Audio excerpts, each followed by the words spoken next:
Welcome to AB today news.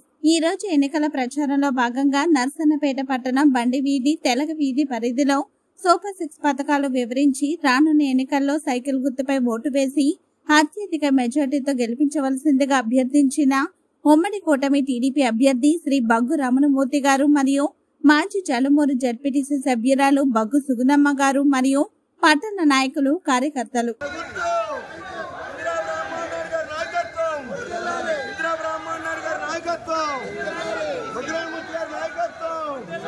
Jai Telugu Desam. Jai Telugu Desam.